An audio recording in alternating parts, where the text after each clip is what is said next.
Obujulizi maanyi agasiikula abantu, agasisimula abantu okunoonya n'okussaamu ekitiibwa Kristo.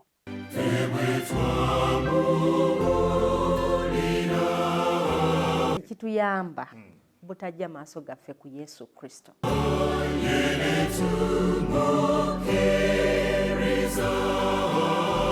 Okujulira Mukama kabonero akalaga okwagala.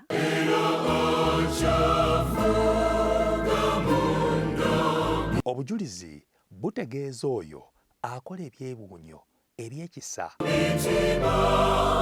Julira Mukama ofuuke omukisa eri abalala.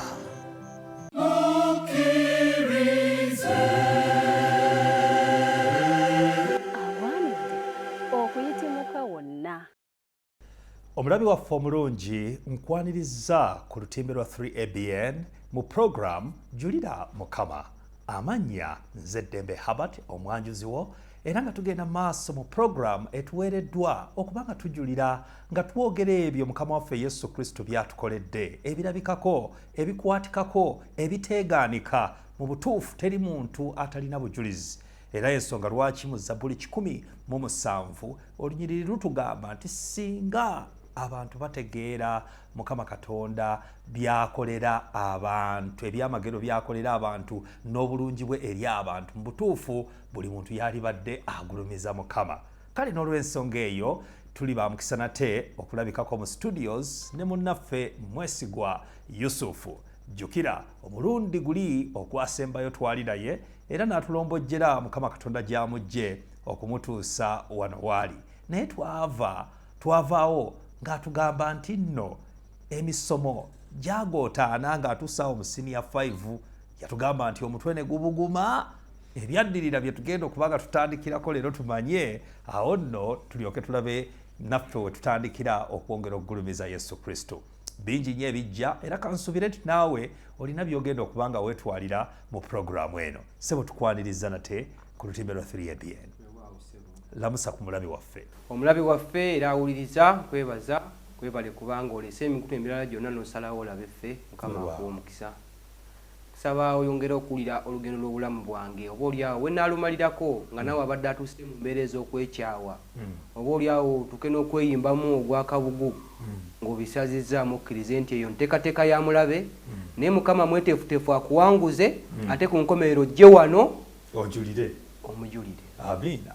Tuweere essaala eggulawo mu butongole. Mukama ate tukwebaza kubanga otukomezaawo mu maaso go. Otulonze Mukama twogere gyo eri abaddu bo abawuliza n'abalaba. Mukama nabo basobole okuba nga bayongera okutegeera ate n'okugulumiza n'okubanga mu mbeera z'okusoomooza bakuteekamu obwesige gwe bawangulire okuyita mu Yesu Kristo Mukama waffe. Amiina. Amiina.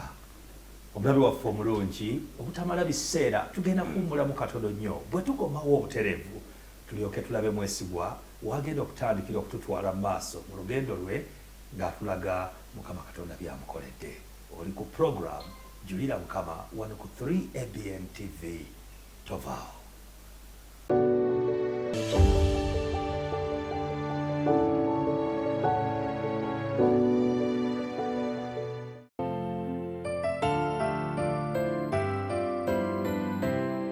Twebaza Mukama ogwo nno si mukisa gw'amaanyi kubanga abantu b'okufa bafiiridde ddala ne mu ggwanga lyaffe lino lyennyini. Bafudde naye ffe tetufiisanga ate tetulwazanga nti ati ali wali ku bedrest taliino.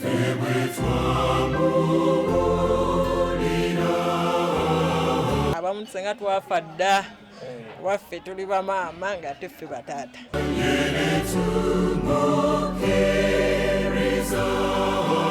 Buli omu w'oli osaana aweenenye mu mutima gwo osobole okufuna obulamu obujja. Ndabanga Mukama ayogera naffe.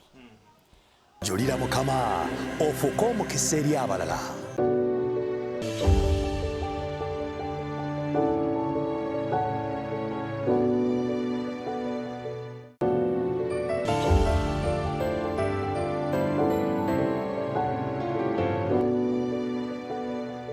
Kulikayo mu kaseera ako ak'okuwummulamu oli wakati mu program Julira Mukama. Omugenyi waffe mu studio Mwesigwa Yusufu omusajja ow'e Masaka naye ng'okubuweereza bwe buli mu Kimanya SDA Church. Butereevu Yusufu obutamala biseera tuzzeeyokko emabega wali wagambira nti otuuse mu ssomero senior 5 ebintu tokyabitegeera. Omusajja yali ayagala ennyo kitaawo n'ennyoko ng'ayagala okuwuliziganya ne famire kati bakuleese ebirowoozo byo byonna bitunudde mu bitabo biri mu kuyita bibuuzo bya oba yali senior 5 owulira nga omutwe gubugumye kubanga tokyabitegeera kyekyaddirira omutwe gubuguma alaba ogamba ebyo byokka bye bimubugumya omutwe otyo obwo nabwo naffe bwe twali nali musambi w'akapiira nakati nkasamba naye kati olwa puresha eno n'abaana abaali ku ssomero liri nga ne bwe ngenda ku kisaawe gye nava nali kapiteeni wa mupiira nga nsomera ku basale ya mupiira ntuuse wano n'akapiira yadde okakwatako lw'abaana abangi sikkirizibwa kitegeeza byonna ebibadde eby'omukwano gyendi olina obyerekereza ndi muwuliriza nnyo wa rediyo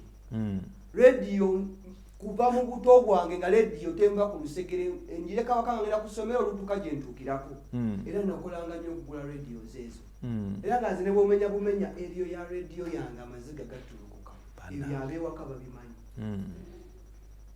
kati byonna binzigiddwako ndi mu bulamu obwo obw'okusoma kwa puresha gye simanyi olw'okulwana nsanyuse mukodomi wange kubanga njagala nnyo olw'okujjako empuzenya n'abazadde bange mikwano gyange ndi mu kitundu kipya buli kimu kipya layini y'emmere okulwanira emmere okw'okugundi nze ndi muntu wakwata mpola nabeera nga kusomero liri nga nina ekitiibwa okyala mukadde wange ng'olwoba nti nali boola mulungi nze nga sikyasimba na mmere nga bakuleetera na buleetezi bandaba bulabi wali ng'emmere bagireeta supasita tanalya kati eno bikaaye buli obwagundi bwe mbaddeko eno kati ndi wa wansi kati byonna mbigattagatta ndaba nga ekifo kye ndimu kirabika si kyekituufu ntandika okompeyalinga obulamu buli ne buno ne ŋŋamba oba ate omuntu yandizeeyo mu buli naye ate nina okunyigirizibwa okulala bamaze okusasula fiizi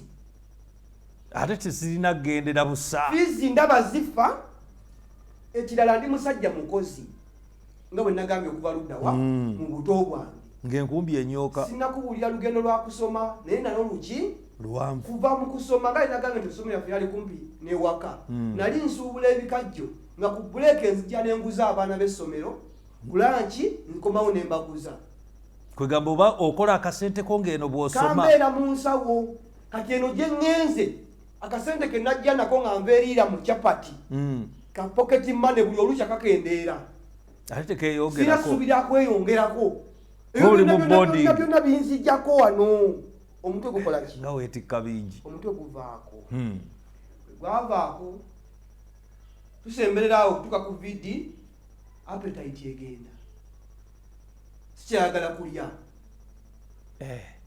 olwo gutandise stress byo byonna byonna bw'obigatta biyeta kibayita stress mu bulamu bwange okwenyiika emmeeme ngattagatta bino mpanga bino tebigguka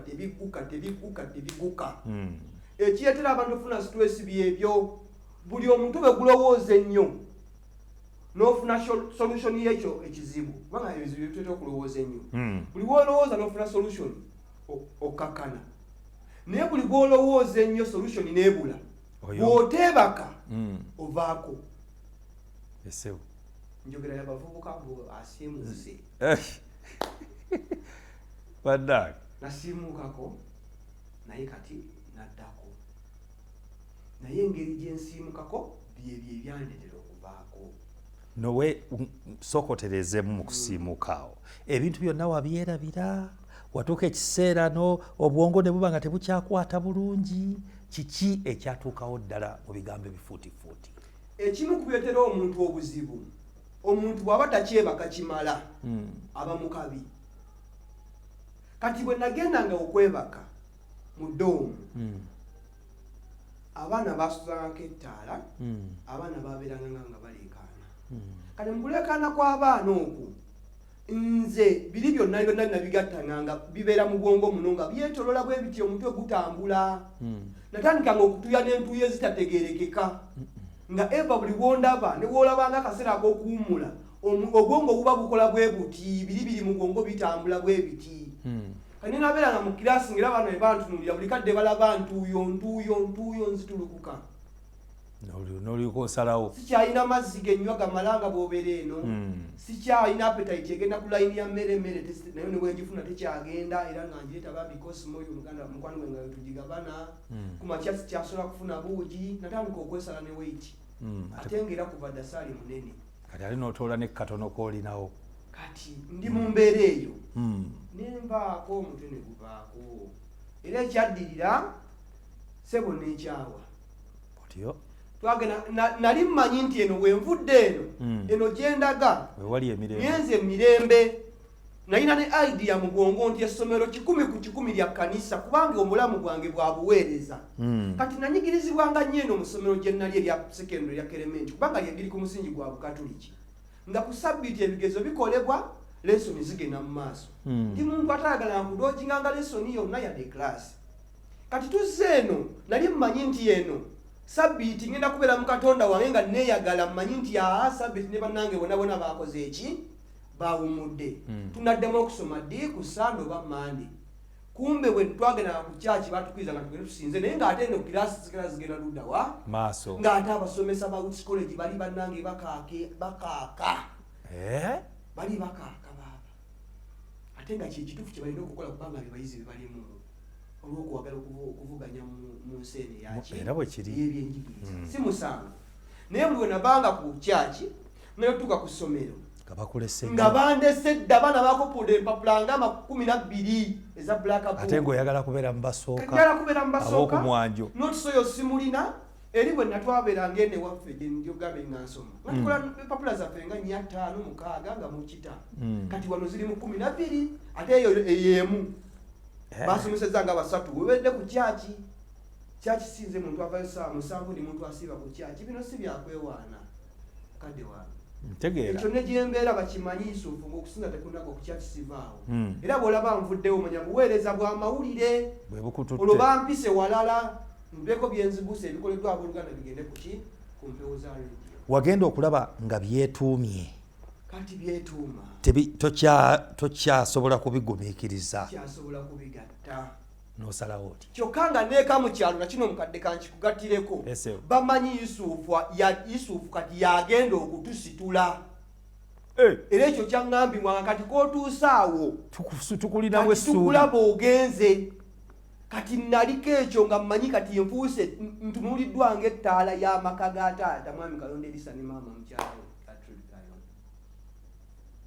kati byonna ntandise okulaba nga sikyalina kyensobola kutuukiriza wadde n'eki ndaba omuntu gwe badde basuubiramu obuwanguzi njolekedde feriya awo nenkyawa nindaba nga n'ensi entami nindaba nga okubeera mu nsi ng'omuntu abadde alinamu essuubi kati ngenda kubeera mu nsi ng'ekiswalo nindaba nga avudde mu nsi yandikola ki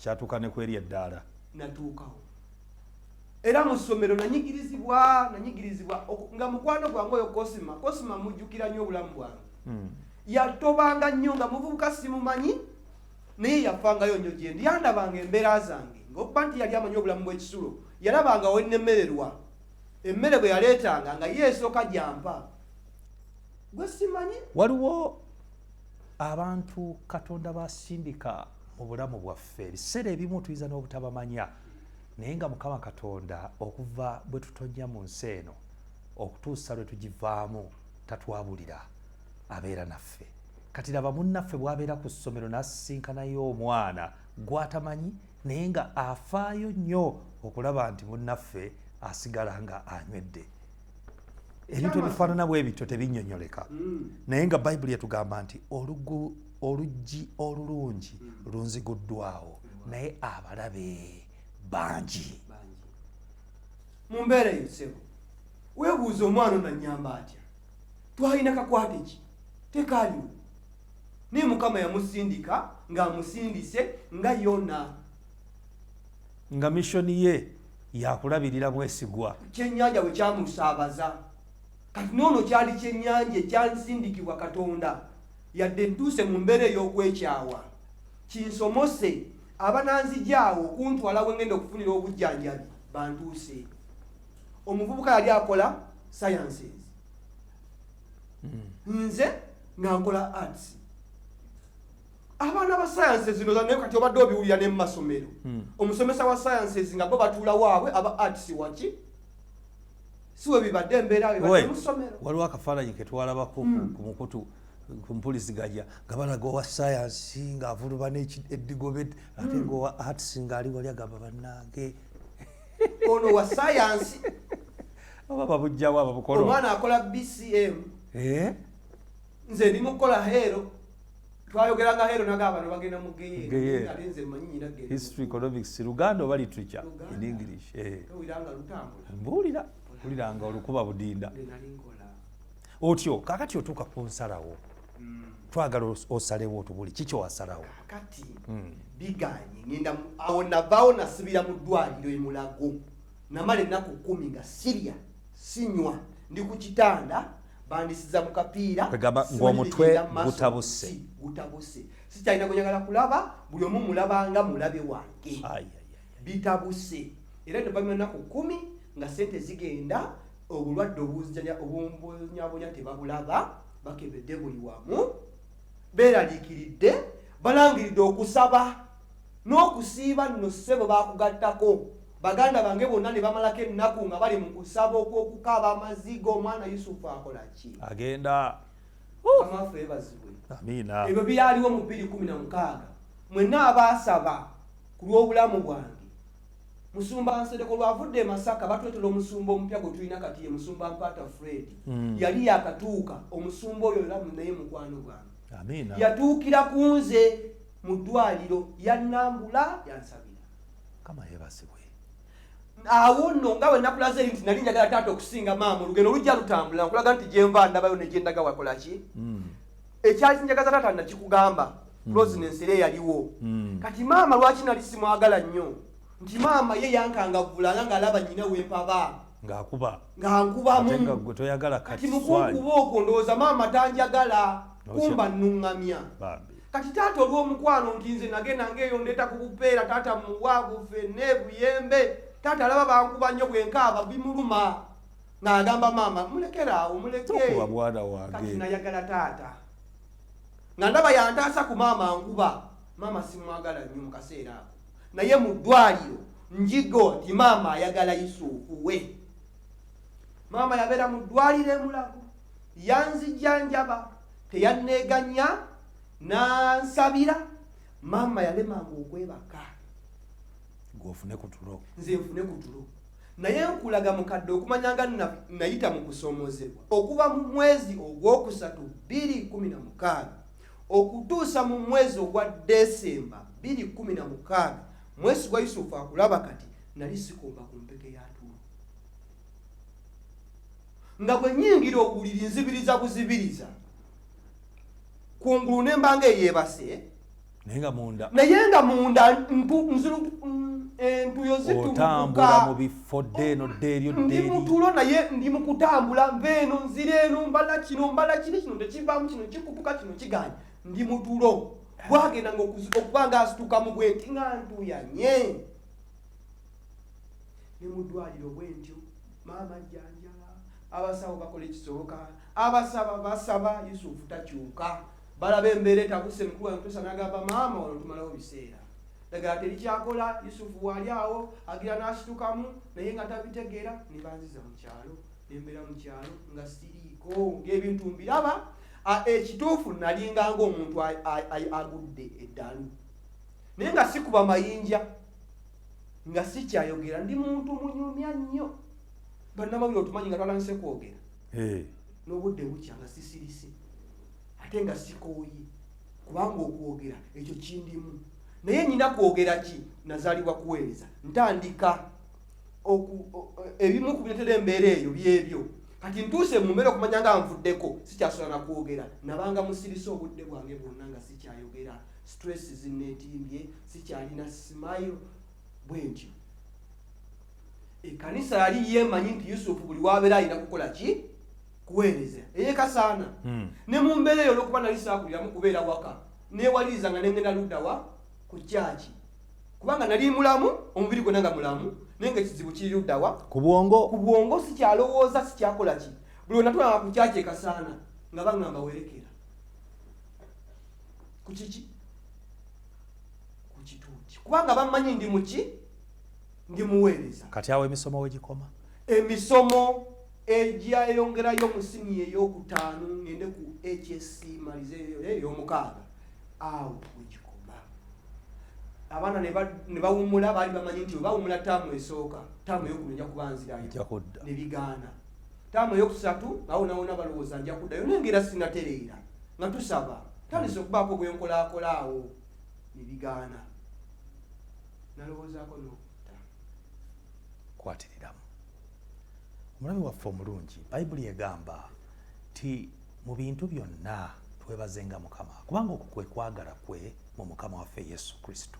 Oyinza okubeera eyo nga Mukama akuwadde omukisa gwe n'osoma mu butuufu n'oviira ddala ku nassale P1 n'ogenda P7 n'omalako senior 4 n'omala senior 6 n'okwata diguli esooka n'eyokubiri naye nga tofunangako na mukisa gwebaza Katonda kubanga mulimu ababivaamu ate ng'okuyaayaana kwe balina eri okusoma kungi nnyo.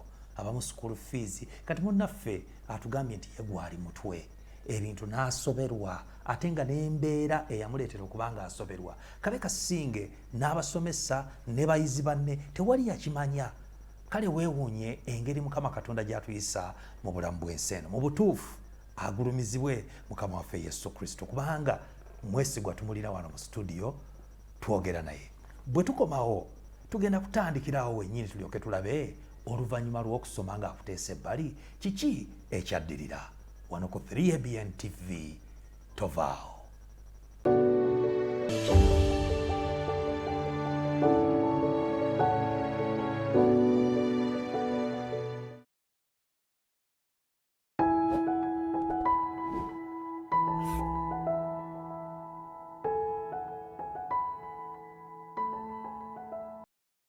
Ku 3ABN TV kkiriza gonda Katonda atuyisa mu mbeera zonna zetuyitamu tusobole okukula. Mwe tuyigira okwesiga naye Mukama yatulekera okwesalirangawo obutagenda mugulu kusalawo emirembe essanyu wakati mu ensisinkano ne Mukama bw'oba onaava mu kubeera saplanta obeere Israel the blessed. Bintu tetuteeka kubifuna nga tuyita ate mu kumenya biragiro binamateeka. Tuyiga okubanguka mu byawandiikibwa gamba ng'okutukuza sabbiiti ng'etteeka bwe liri okwagala abatayagalekeka 3 paka ssaawa 4 ng'eddiddwamu ku sabbiiti enkya. Nange Yonasaani Matovu munnagomba lesson wiiki eno katuyigire ku bigere bya Kristo.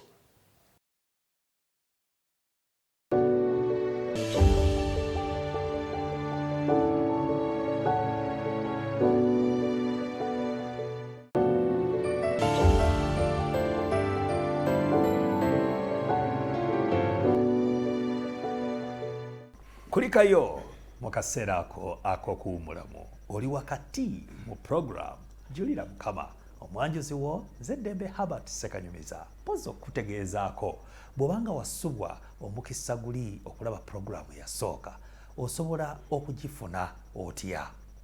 Genda ku mukutu ogwa YouTube teekamu Avento Productions neva ezannabansasaana 2 ENTO tulaikinge waliwo kapaati akokulaikinga oba osangayo ekigalo oli nga akikoze ati oba nga akikoze ati kati bw'oyiga kino akoze ati kitegeeza otulaikinze ate era tufollowinge ate era oyinza okuwateekamu komenti yo oba n'obaako nekyotugamba kyonna kyewandyagadde katugambe ekirowoozo kyo kyolowooza eri programu eno oba n'osaba nga nawe wandyagadde okukyalako mu studios okujulira Mukama. Tujja kuba basanyufu nnyo ate era famire yaffe twagala eyongera okusaasaana so n'olw'ensonga eyo kagundi ako kasharinge nga tugenda maaso muganda waffe wali we tuwummuliddemu ng'otutuusizza ku mbeera nga ebyokusoma bikomye kakati obulamu obujja bubwo butandika. Tubulire ku bulamu obujja ng'emisomo giteesa ebbali wejjusa olw'okuba nti wava mu misomo mu kunyigirizibwa kw'ebirowoozo okulaba nga binsobedde nsobeddwa eka ne mu kibira ntuuka okugamba afudde yandikirako wakiri kanveewo kubanga byonna byonna ebinsidde ebinsuubirwamu nti ngenda kuba muwanguzi ndaba nga sikyasobola bituukako kubanga waliwo endowooza eno nti abasomye bokka be basobola oba okubeera oliawo abagenzi ewala oba abantu babijjawo ebyo bye bagunjawo nti omuntu atasomye tajja kuba bulungi mu bulamu bwa nsi eno ate no nali nsomye kuba nsiniyafu yali oba osomyedde ddala ngifunye mpise bulungi wandigambye nti ati wali tabu kaakati mu kugezaako nakola ki nalinnya omuti omuwanvu nno ogwa ffene nga nvudde ewaka ewali maama ndabirira nga simunyeze kiki kigambo ng'ekiruubirirwa ntuuke waggulu eyo mbuukeyo ngwe nfe naye bwe nalinnya naye ntuuka waggulu eyo nvudde kati sirina gwe ŋŋambye ndowooza okubuuka ne ŋŋamba naye ate bwe mbuuka n'engwa nesifa ate nemmenyeka bumenyesi obulubi nga ate ekizibu ku kizibu obwongo obufunye obuzibu omubiri gubadde mulamu kati ate n'amagulu gagenda kumenyeka kati ndi awo nkyabigattagatta mbuka sibuka nafa siife ngenda okulaba nga maama ajja gwe saagambye gyendaze gwe nalese ewaka nga alina byakola nga wuuyaze omuti gwa ffene gwe nali ninye guli wala abaalaba bino mumanyiye emmange wa mwami Katongole omuti oguli awo gwa ffene gwe nali ninye laba distance eri awo okutuuka ewaka ng'ekigendererwa kiki muganda wange kusaanyawo bulamu nveewo sikyalina mugaso Mukama agamba Yusufu oli mu katamu oli mukatamu omulaba akusiiyika naye nyina okukakugjamu mukatamu omwo tulimu aba babiri Mukama bw'agamba Mukama n'asindiika maama nga malayika najja n'aŋŋamba mwana wange Yusufu bw'atyo oyagala kuveeyo waggulu ogwe enjala ekuluma lwaki tolinzeeko ne bajja ne bakwanulira ffene vaayo netunulira maama neŋŋamba naye lwaki onnemesa nendaba omukwano gwakola ki gwalina nendaba gye tuvudde nenga namuleka ntya maama nemba muti mpolampola maama nankwata nantuusa ewaka amiina awo nembuukawo okwetooka okubiri nkyali ku mission yakuva mu nsi entami ku myaka emeka egyo yali 2 mugumu yali 2 mugumu kaakati nkola ki eddagala ly'omuddo olimanyi muganda wange lino lyebafuuyira eryebimeze oza litta teritta litta ddala nno olaba litta muddo kati eryo nagamba olwo erigwa mu bibumba mwannemesezza wali naye wano temugenda kukola ki ensi entamye bino byenjogera nobimanya tebabimanyi naye olw'okuba njulira Mukama njagala omulabi ategeere nti waliwo Mukama waatuyisa nga si wangu nga mutuufu tewaali sobodde gwali eyo ng'olwanyisa Yusufu tolwanyisa Yusufu olwanyisa Katonda nze natumibwa Katonda amiina kitegeeza bwe weekika mu kkubo lyange okuweereza Katonda oba weekiise mu lya Katonda Katonda yinza okuwangula Katonda yabuuza Pawulo nti osobola okusamba ku miwunda kati yeekise mu kkubo lyange okuweereza Katonda otakabanira busa ng'asaba akawanga obulamu Mukama wampisizza wanene naawe wooli nekise nja kuyitawo olw'obuwanguzi bwani bwa Mukama tegedde eddagala nalinywa eryebimeze nalinywa wanywaki with master gwali eyo mugezeeko olaba obonaawo togeza n'okikola eddagala si lya muntu togezaako bwe ŋŋamba kyekyo nange kyenyweza si lya muntu lya muddo nze nalinywa nga nekigendererwa mu kulinywa nkole ki nsaanewo Mukama agamba Yusufu osaaga wewe bado mulamu tuli mu katamu aba babiri linywe nendinywa saanywa tonotono nanywa eriwera n'ekigendererwa nveewo naye ng'anywa eddagala olwo Mukama ndowooza ataalifuulamu ak'okunywa akampoomera kasooda nywa with master Mukama ndowooza ajungula with master ninga anywa soda. Njogera mazima. Mpulira ssebo. Nagenda mu kifo we balitereka togamba nti nanywa soda kubanga wakati wali fridge ziberamu soda. Wakwata with master. Ugambye ewake waffe maka gali maavu. Ebyo tebiriiwo. Nanywa with master.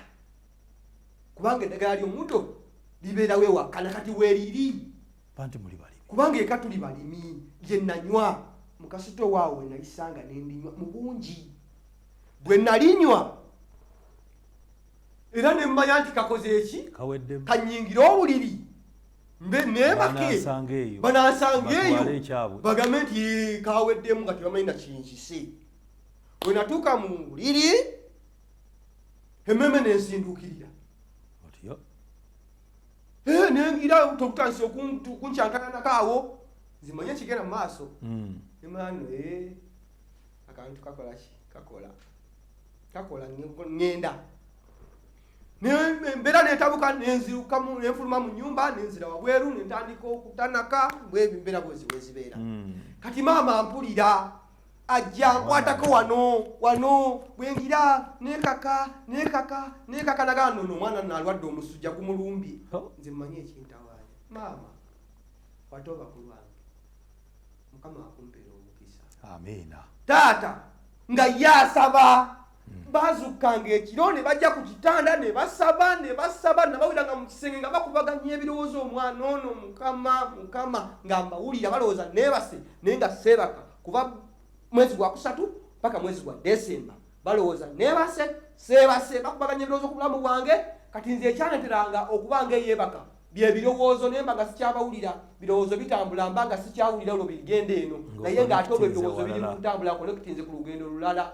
Kati ekyamalangamu nti mbeere nga nabyo nga mbukedde ntunula ku kyalo wabeereko ekidongo nga gwo basookayo bonna sikolagana nga kikutabula sikolagana na ndongo obulamu bwange nedda naabukunyumiza naye nga bwe kiba kikoona kintabula.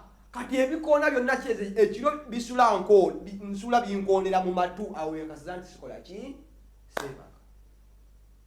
Ovudde ku muti gwa ffene. Omuti nguvuddeko owonye with master obama alowooza musujja antwala mu ddwaliro ne bampa empeke nenzimira nempona.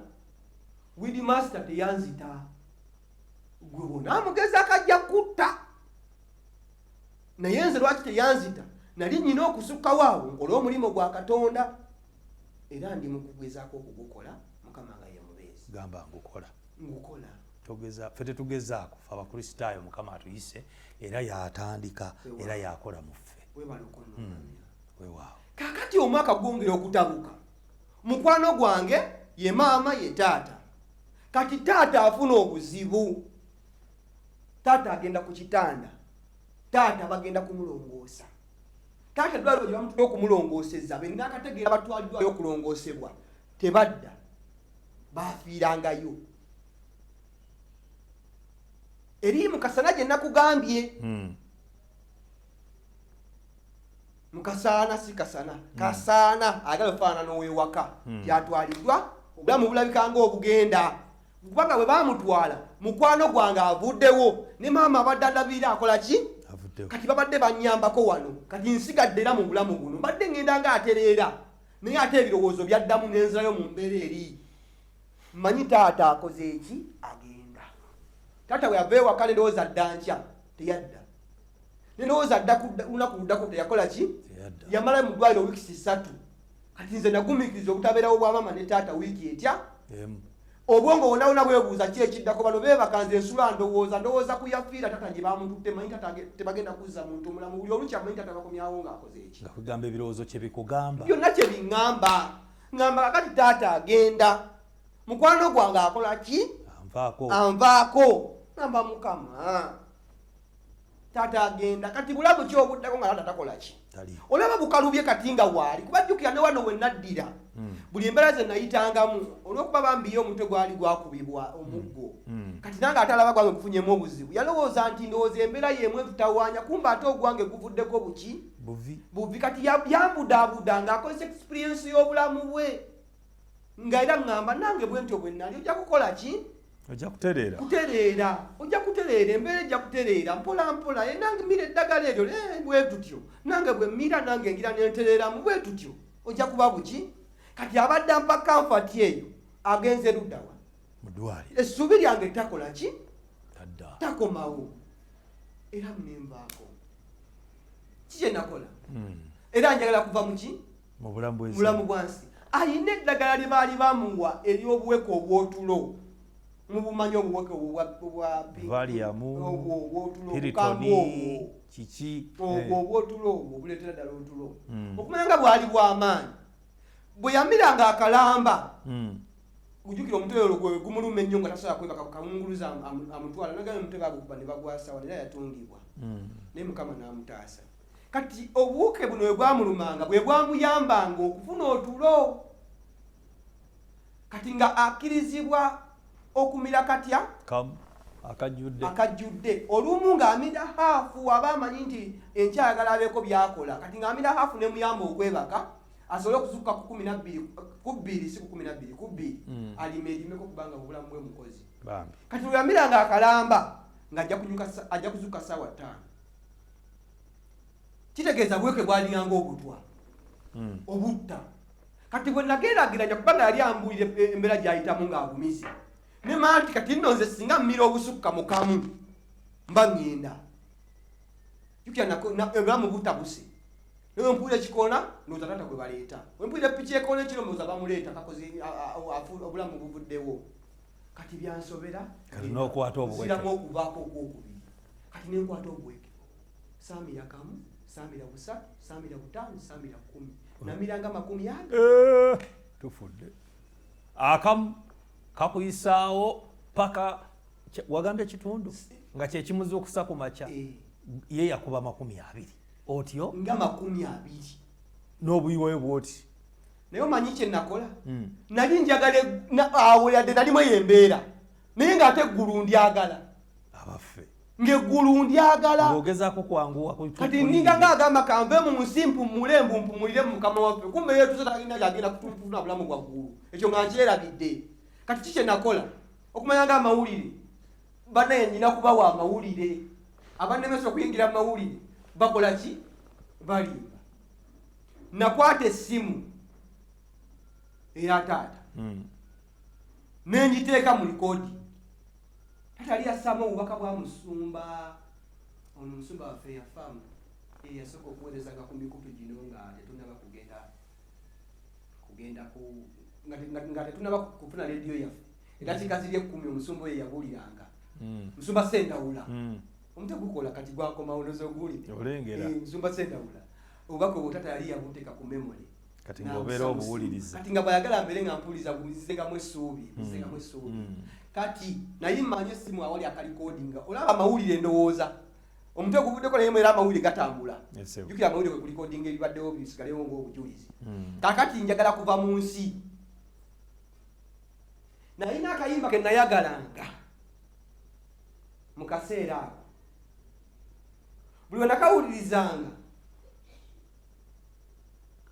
nga ndaba ke kantwala mpola ngenderemu ako kwatiriramu mulabi waffe atulaba ku lutimbe lwa 3ABN ono Mwesigwa Yusufu n'obujulirwa tugenda kuwumulamu katono nnyo bwe tukomawo tulyoke tumanye ate biki ebyaddirira amize oba yali Piritoni oba yali Valium oba bukerenda kyobwebasa otulo gwe bwomanyi kitaawe yamiranga kitundu ne kimuyisa mu kiro kyonna asobole okukera essaawa 2 ez'okumakya ng'alimako kati ate ye luba tululamba lwayiye mukamwa ekyaddirira tovaawo katudde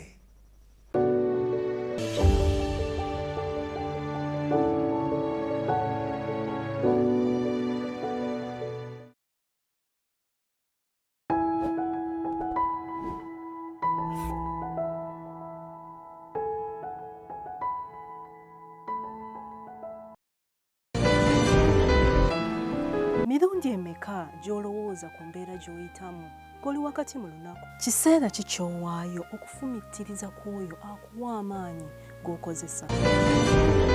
Mirundi mingi ebizibu bye tusisinkana, okusoberwa, biva ku ngeri gye tutandiseemu olunaku. Bw'okuba tooki mu bulamu bwo, olunaku lwo olutandika n'ani era olutandika otya? 3ABN ekuleetedde program ensulo ey'enkya buli ku makya ku ssaawa 12.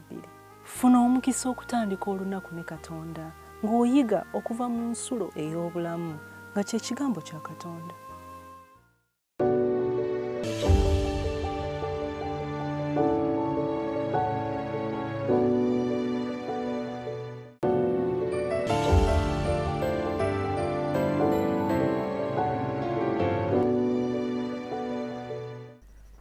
Kulikayo mu kaseera ako ak'okuwumulamu. Oli wakati mu program Julira Mukama.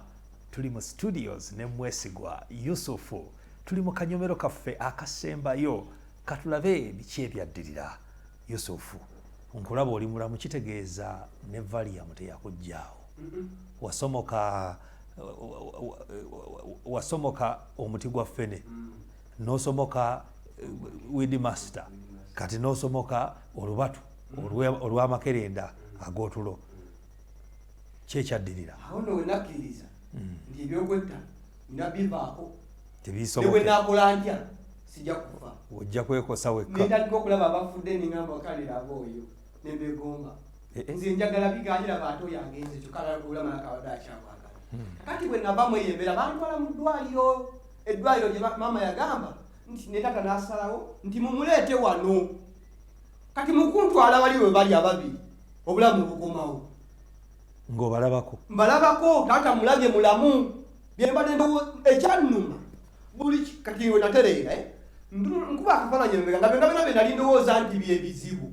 Mwattu byonna byonna mulaba eyali annimba. Nessaako puresha etalina makulu. Kubanga niwesandiitidde mu bubonero obwo nenkola obubonero 7 era nali wagenda mu maaso. Kuba newezijukiridde nti waliwo n'abaagwa senior 6 nga mu nsi mwebali. Kati nali neetawaanyiza bwene ng'omulabe yabireese enveewo nemikuweereza Katonda. Nesingana muzeeyi mu ddwaliro nga muzeeyi mulamu. Muzeeyi Mukama n'akujjanjaba n'ava mu ddwaliro ne bakomawo ewaka. Awo bwe baakomawo ewaka ntandika okugenda nga Mukama nzijanjaba obulamu ne bukomawo. Tugenda okuyingira Desemba wa 2016 ng'ebirowoozo bitandise okulowooza okuddayo okusoma. Naye si kusoma okwa waggulu, wabula okusoma okw'omulimo ogw'omu mutwe. Kakati bambuuza bwe bagamba naye lwaki nzire eno nsome Banapoliyoni bagenda kuntwala bino simanya bikazinga byekyano byaki n'ebigattagatta bigenda kunyamba bulamu obwa bulijjo. Neŋŋamba nedda sigenda mu ebyo. Bambuuza kati tebakyagala kunkaluubiriza. Oyagala ki? Ne mbagamba neegomba emirimu ebiri. Naye ng'emirimu egy'ebiri naye ndaba abagikola nga bamu tebagikola buki, waliwo abagikola mu ngeri endala nga si kwe kuyitibwa kwabwe. Kati nali neegomba busawo n'amawulire. Kubanga omusawo akwata ku bulamu bw'abantu. Nga njagala abasawo abanyigiriza abantu. Babasaba ensimbi olw'okuba tebalina ssente ne bagaana okubajjanjaba. Nze awo nzije nga tewo ntaase obulamu obw'abantu ng'ekiruubirirwa si kukola ssente. Kyaliwo okuva mu buto nga si kukola ssente wabula kutaasa awo. Akayina akasente akampi okuba nange nina okuyimirirawo. Naye nga singa aba takayina kubanga eriyo abasawo nga watolina ssente agaana okujjanjaba omwana wo. Yusufu omwogo bwali bukola sayansi nali naziyita nga ne arts naziyita saagwa gye tunemu ku siniyafu. Ebyo byonna Mukama yabikola. Amiina. Kakati awo baagala ngende bambuuza oyagala ki? Busawo kiki? Nabagamba njagala busawo oba mawulire. Kati balaba nti agende mu busawo. Famire yaffe ebeeremu omuki? Omusawo. Tuka tulina abasomesa, tulina owa hotel management oli mukulu waffe asooka Juju Nathani. Kati balina abasomesa babiri. Balina inginiya yayiga okukola kanika motoka bikiye kutesa Ezera. Kati Yusufu ayingira obusawo. Family base ekola ki? ebeefunye ate anagiyamba mu nsonga z'ebyobulamu kakati nga bagenda kukola batya ngende mu musawo kuddira ekibanja ekyewaka nti bakisinge mu banka oddeyo ku ssomero bafune miliyoni 10 kubanga twagenda ku ssomero lya dokita bambi yawummudde obulamu bw'ensi muzito era akaali naliyo ne mukuziika ngende ensoma eyo waliyo ne mukuziika naliyo nange nga ngenze kusaka amawulire kakati ngenze eyo mbampe interview ntandika obusawo sebo yadde olwo Mukama ankomezaawo desemba obwongo buzeeko kunoobo omutwe gukola kati mpira nepikira kuki busawo olwatukayo batugamba sente za buli semester bagenda okugata semester erina okusoma nga buli semester buli nali nakusoma semester bameka 5 emyaka 2.5 maka bali semester zimeka 2 olwampa interview sebo lingiita abadde mweyo embeera era bwe nagiyita ne basulayo ne sente emitwalo 5 ne bagamba ennaku z'omwezi lumu omwezi ogwa Desemba bitwagera mu 16 mwezi ogwa Desemba 2016 mwaka gwe gumu gubadde mufune ku nkomero Mukama agenda atereeza nzije ntandika okusoma koosi y'obusawo naye nga sente ziba mu ttaka ekibanja kyewaka kye kiriko yonna bagenda okusingayo mu banka bagala disinga mu banka tufune miliyoni 10 ntandika ensome basasule lumu semester zonna ngole bamaze okonfaminga nti omusawo tabulwa gyakola webigana wakiye tandikirawo nga yalowooza ojja kufunza nga bwekisobola nnyo gavumenti nagamba nvudde mu pressure tisigenda kuddamu kusomera ku pressure neŋŋamba nedda sigenda kukikola nembagamba ngenze mu mawulire era okuvaawo nenyingira amawulire ku datamine era sebugeze ngensome okuva ku certificate nenyingira ku diploma gyenamalirizanga ennaku z'omwezi 15 omwezi guno ogw'omusanvu kati n'ofuuka munnamawulire omutongole kati ndi munnamawulire omutendeke bwe buweereza kati nali nayitibwa kuweereza Katonda nga nkozesa eddoboozi kati nyingira midiya era ndi mu midiya mwebala okunkyaza agulumizibwe Yesu kakati ndi mu midiya esebo ndi mu kuwongera Katonda obujulirwa nga nkozesa eddoboozi sebo kubanga sina linasoma busawo temwaninde esewa twali kuleese n'abasawo bajja ne bajulira nabo bajja naye kino kyekiti Katonda kyakuleeteddemu ndaba nga kati wendi wenina okubeera weewaawo ndaba kamera nzezo zenasoma mu projournalism buli kimu kyendaba kyekyo ndaba likoda weziri wano byebirimu eri mu mawulire ndaba kuwandiika news writing buli kimu ndaba kyekyo kati Mukama nampitira okuweereza kati nebaza Prime Radio nemba platform yali naye sinabakufuna biwandiiko kubifuna kubanga nabimaliriza jjo ne bampa wempeereza amawulire okuweereza amawulire ku Prime Radio ensi nemmanya okikuba station emasaka olwatulange ennaku mu mwezi ogwokusatu guno mwaka era gwe tulimu guno ne lugamba ani anatukulembera mu kitongole kya communication si mulala Mwesigwa Yusufu wedda alina obukugu mu mawulire ate awulira ne ku Prime Radio ne baŋŋamba nkulembera ekitongole kya communication mu Masaka station districts 6 zonna gwozikulembedde sinawo kakati ate Prime Radio neŋŋamba nti ebbendobendo ly'ebuddu lyonna tulikukwasiza erya lyodagwolikulira era seba mawulire gonna agabeera mu bbendobendo ery'ebuddu lyonna guleeta Masaka kitwale bwoti gwe mukuŋŋaanya mbunze mukuŋŋaanya nze Yusufu bane Mukama nga yeebazibwe kakati awo wonna bujulirwa obwa Mukama Katonda bwe muweera era nga nkola ebyo mu bbendobendo ery'ebuddu nkulaga sisasulwa Yesu yakusasula kuba tofaanana nga atasasulwa tulaba nga ndabikako bulungi nnyo Mukama yabikola kati ngenda nennima enkumbi nengikwata nensuubula ovakedo era oba olina kedo gwawo nga tolaba nakyamukozesa nze byensuubula kubanga bangi aboononekako nga alina ku lusuku nesisuubula wabizigo nsuubula wakulya nemusapulayiga amasomero agaliyo nga mangala kedo ndi sapulaya waago wa kedo nfuna abamulima nga abadibiridde nenonya abamasomero abagala omuwa abayizi kedo womulya akola olususu goloza nesiza ebizigo kedo ekitegeeza ndi ennyo kedo tojja nakutawana bizigo kubanga nategera nti ate lwabasuula kedo bamukolemu ebizigo zinesalawo ndye kedo nfune ebizigo kakati eyo awo enyingira nzija sente mu kulima nina saiti yongaga gyembeerako yagimpa olw'erinnya Mwesigwa yangaka akugese n'erinnya lyo nawe obona Mwesigwa ku saiti eno mbeera ku saiti erina ennima zengalo zenakulazi nozo ziraba n'olaba ziraba zirimuko enkwagulo tegeeza mbeera muki n'amabavu kati eyo mu nnimiro ne mu kedo gyenjija sente nenziteeka mu mawulire ag'abooluganda agabadde ku makanisa gonna eyo era buli sabbiiti ntera okuweereza mbere ku prime radio nga ngajje mu disitulikiti zonna ezikola Masaka station eyo gatume ku prime radio Masaka asobole okutumuka omuliro gwake nga musumba waiswa gwaduumira sente nzijjawa nzijja eno nenzijja eno nezikola omulimu gwa Mukama nenzissa mu mawulire nagera mutoza prime radio ndi munnamawulire omutendeke nsobola kukola sina pulogulaamu gyesewulira kukola kuba nayitibwa kuweereza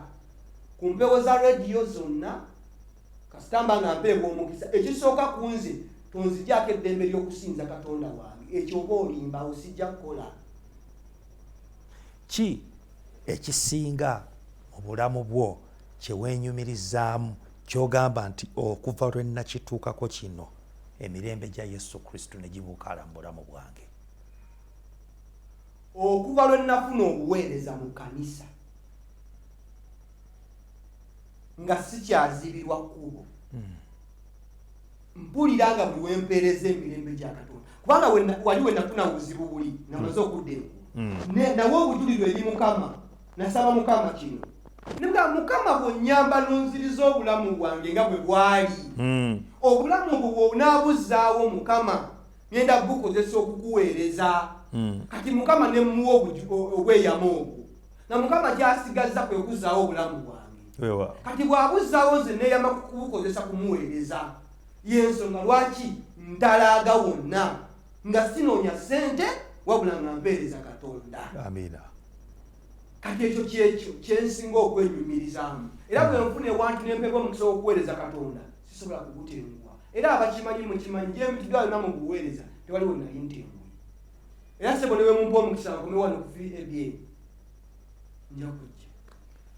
Ate kati ki ekigaana kubanga Yesu Kristo akuyise mu buweereza? Ekyawandiikibwa kye njagala okukulekera nga akadde kewerekedde nga tumaliriza kiri mu Zabuli essula ya 37 olunyiriri lwa 25. Bayibuli egamba nti nali muto kaakano nkaddiye naye sirabanga mutuukirivu ng'alekeddwa newankubadde ezzadde lye nga basaba emmere. Ekitegeeza nti omuntu yenna akkiriza Yesu Kristo ne yeewaayo ku lwa Yesu Kristo talina kantu konna kayinza kubulwa okuggyako okumatiramu ebyo Mukama Katonda byatuwadde ate era nga buli olukedde asigala nga atukolera birungi byereere.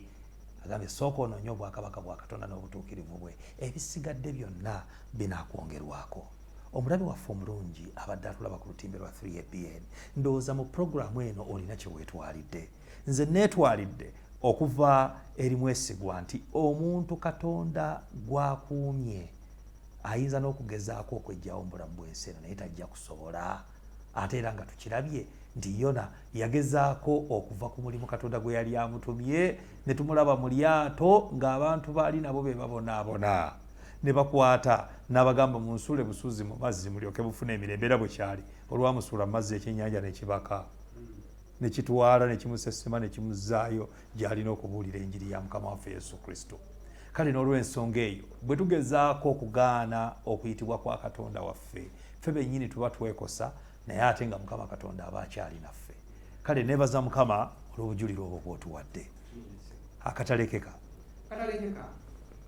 ekano ntwala okwebaza kwange eri ekibiina kya Adventist Media Association ekikulemberwa mwami Joshua Musaasizi Nsubuga ne omumyuka we Josephine Namakondo. Batandika ekibiina ekyo ekibiina ekyo kye kinshepinze bandera abo bannamawulire batendeke naye ndi mu WhatsApp group yaabwe tewali annyooma bambi nze w'omukyalo eno mukyalo ewaffe mukyalo e Masaka ndi n'abasajja abo bali mu bifo ebyobuvunanyizibwa bamukulula mekakalule bamukulu kugonza bali mu tv z'amaanyi badamali bayinginia nkayivu bani bonna bali mu rediyo zonna abo tv zonna abadiventi bali mu kibiina ekyo tewali n'omu ampisa mu maaso banjagala. Twebaza Mukama. Era ennaku z'omwezi 12 mwezi gwa mwenda nina omukolo gw'okwebaliza Katonda okumuweera obujulirwera nga neebaza kubanga namazeeko essomo ly'amawulire. Agulumizibwe Yesu. Era omukulu Joshua Musaasizi Nsuuga namusabye abeere omugenyi omukulu ku mukolo gwange mmanyi tajja kugaana. Ne bakama be mmanyi mujja kulaba bino mumukkirize ku olwajje abeerewo omukolo Katonda gubeere nga guweesa erinnya ly'ekitiibwa. Mwesigwa Yusufu bye byange ndi munnamawulire omutendeke nsobola okukola ku mpooza rediyo zonna ne tv zonna ate ndi mwogezi wa ku mikolo era gyonna. Amiina. Kansolinga n'abaana b'amasomero ebyo byonna mbikwasebo. Agulumizibwe Mukama waffe Yesu Kristo atuwagadde nnyo atuwadde ekirabo ekitenkanika eky'obulamu era mulabi waffe atulaba ku lutimbe lwa 3ABN awo tetugenda kusukkawo olwakadde akewerekedde. Tunaddingana nate omulundi oguddako mu program Julira Mukama katufune essaala eggalawo ssebo gituweereyo. Mukama Katonda waffe nkwebaza kubanga bingi byokoze mu bulamu bwange. Weewaawo. Obulamu bwange Mukama bujulirwa obutambula. Bangi abayize mu kusoomozebwa kw'empisa emu. Ebyo nno bitono ku bingi byonkoledde kubanga ozze otambula nange. Weewaawo. Nzikiriza nga Mukama okyatambula nange. Nze ani gw'otambuza okwetoolola wano ne wali nenva Kampala nenzirawa nenvawa nenzirawa Mukama ng'onkumbye sifunye bubenje n'ebirala weebali Mukama kugondeseewo. Nzikiriza nga ondeseewo okuweereza. Embeera yonna enemesa okuweereza Mukama nsaba ogiggyemu omukubo yange. Omuntu ono omusana waliyo Mukama naye ng'anyigirizibwa alemesebwa okuweereza mu ngeri emu oba endala. Atusana okulowooza okwejja mu nsi. Mukama musaasira alina okukikola. Era mutaase Mukama asobole okukola ekyo ekyamuyitibwa okukola. Ku nkomerero tujje mu nsi muno neebaza omukulu ankyazizza wano ngeri gyankuttemu ngeri gyanyalirizaamu n'engeri gyansobozesa okutambuza mu pulogulaamu eno. Bonna abaweereza b'ekitongole kino bateeka mu mikono gy'Omukama. Ekitongole kino kakigaziwa okuva ku ddaala ekiriko kigende wala okuyita mu linnya lya Yesu Kristo Mukama waffe. Amiina. Amiina.